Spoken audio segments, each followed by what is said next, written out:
Hello everyone and welcome to the channel. I'm Emmanuel, I'm an Airbus A330 pilot, and today there is great news for everyone flying in Flight Simulator 2024. Asobo and Microsoft have just released the official version of Sim Update 4 for Flight Simulator 2024.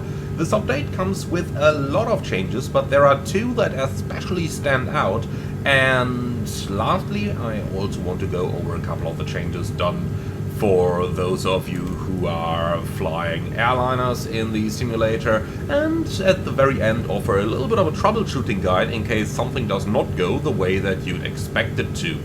But you've probably already guessed why I'm recording this one in a night setting, and that's obviously my first and probably my favorite feature from the Sim Update 4, and that is the absolutely significantly improved night lighting. So if we do just have a look over here, I've set a standard time of the day at night over here. We've just departed Pisa in Italy, and the new night lighting looks absolutely fantastic. Now, what exactly has changed? So first of all, the general way that areas are lit have been improved. If we compare Sim Update 3, where all of the fields and everything in the area here would have been brightly illuminated by the lights that you see on the roads, that is no longer the case. So now you really just have the lights illuminating about the area that they should illuminate. Now, it looked quite nice previously, but that was mostly because the individual lights didn't have as much of a range as the lights have nowadays. So what do I mean with that? Well, let's take a very simple look. So on the streets down here you can actually see individual lights, but if we look a little bit further into the distance, such as towards the Mediterranean coast over here, then you can see that those individual lights are no longer displayed, because otherwise the sim would just have to load a ton of objects, but instead it now displays an equally bright texture on the ground. And I think that's pretty much what they've done. Certainly it looks like it, and the immediate effect of that is that the visibility of towns at night has been vastly improved, and overall the entire atmosphere looks a lot nicer at night now. So if we're flying out of here over the mountains, we can beautifully see the cities in the background and the horizon over there, and that just makes an absolutely beautiful impression. What's really worth noting here as well is how the light beautifully reflects off the mountains over here, due to the fact that it is a very bright night here. I've selected the weather theme for clear skies, just to be able to showcase this as good as possible. Just look into the background over here and observe all the lighting that you see, which is just absolutely beautiful. What's also worth mentioning here is the pollution of light scattering into the air. So when we just look into the front over here, you can see that over there that's a large city. I can tell you that that one's Milano, and you can see how that light is going up into the sky just like it would in the real world. Compared to that, when you look up at the Mediterranean over there, there's a lot less of that visible over here. Now, from that, let's move on to the next point, and the next point that's really worth mentioning is, of course, going to be the performance. So the performance has seen a huge increase with Sim Update 4. Now, it's hard to give you a comparison on the fly over here, and I don't want to be cutting videos together because that always somewhat reduces the quality of the video at night, so you'll just have to take my word for it.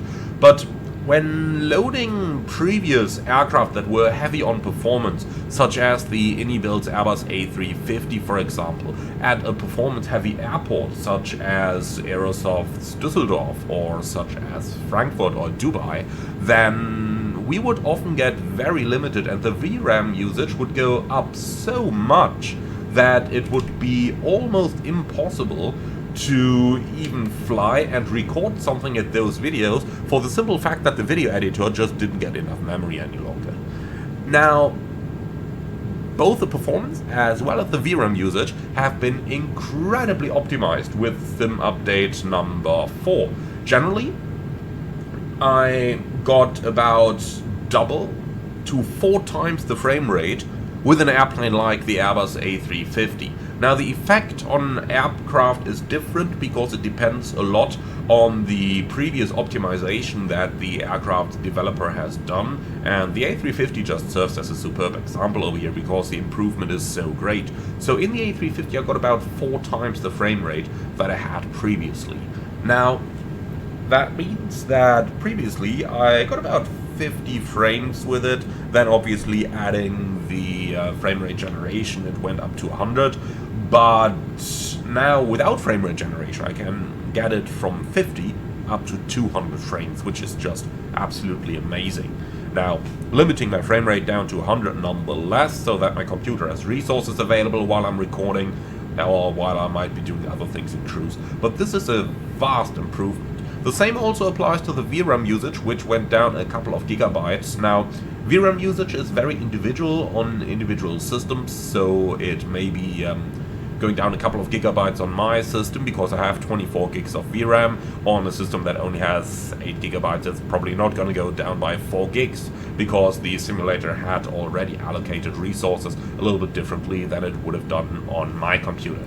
So that's of course always individual. The same also applies to all the different numbers in terms of frame rate as well, but overall we can observe a great improvement with pretty much any aircraft, which is just really something if you think about it. And all of that without any apparent loss of visual quality. Now, some say that this might have been done because of all the PlayStation people, where PlayStation previously had problems running the simulator, as we've already seen in quite a couple of, let's call it, as we've seen in quite a couple of demonstrations by other YouTubers. Personally, do not have a PlayStation here, but you can generally see why the improvements were necessary, and it is great to see that, contrary to the fears of some of you, Asobo has not just improved it simply for the sake of getting it to work on PlayStation, but have made a vast improvement over all kinds of hardware with the Sim Update 4. Now, next let's talk a little bit about airliners, because there are quite some changelog for many of the airliners included in the sim. By the way, talk about night lighting. Isn't that a fantastic view on Milano with the Alps coming up in the background over there? This is so close to what you would see in the real world, especially with a clear sky like we have it right now, where the starlight and the moonlight reflects off the snow of the Alps over here. Then you have the cities down here, which just look fantastic, don't they? Now, going on then into some more of the changes. So let's talk about airliners.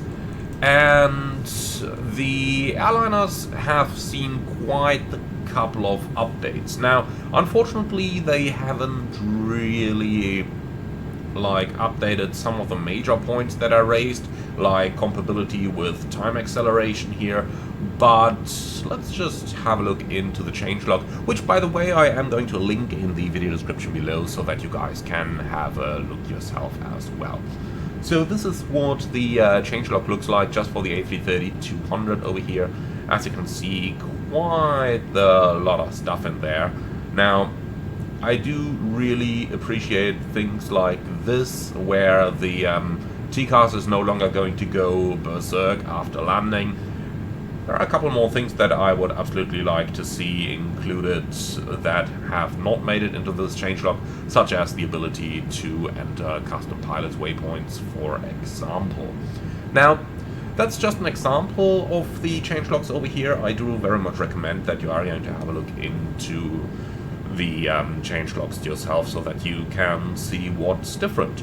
Now, lastly, let's talk a little bit about troubleshooting, because just like with any flight sim update, when something major changes, it will inevitably go wrong for a couple of people. Now, the major reason that I saw for things going wrong, especially in connection with add-on aircraft, is that people do not reset their WASM folders. Now, resetting the WASM folders is something I would absolutely recommend to do, and honestly, I kind of don't understand why Asobo doesn't do it themselves. You would think it would be easy that when a new sim update is installed, it simply deletes the work files of your add-ons, and then you do get an automatic reset of the WASM files. But unfortunately, that doesn't happen. So I am going to link a forum topic from IndyBuilds in the video description below, where it will be described how a WASM reset can be accomplished on the example of IndyBuilds aircraft. Now, I would only do it when I actually do encounter problems here, but especially for the A340 and the A350, I would absolutely do it. If you do happen to suddenly run into, let's say, lots of WASM crashes with your PMDG aircraft, for example, then I would do the same to those. But in general, I would say go for it when you think it is necessary. I wouldn't necessarily do it as a preventative measure with aircraft other than IndyBuilds from my experience here. IndyBuilds especially sometimes really seems to profit of it, so I would probably do it in a preventative manner for IndyBuilds aircraft. Now, that's pretty much everything I got for today's video. Now, do check out the two links with the full changelog in the video description. Do check out the way to reset the WASM folder for IndyBuilds aircraft, and with that out of the way, thank you very much for watching. Please do share your experience with sim update number 4 in the comments underneath this video. I'm very much looking forward to reading your feedback, and with that out of the way, like, comment and subscribe, and I'm really looking forward to see you all again on the next one.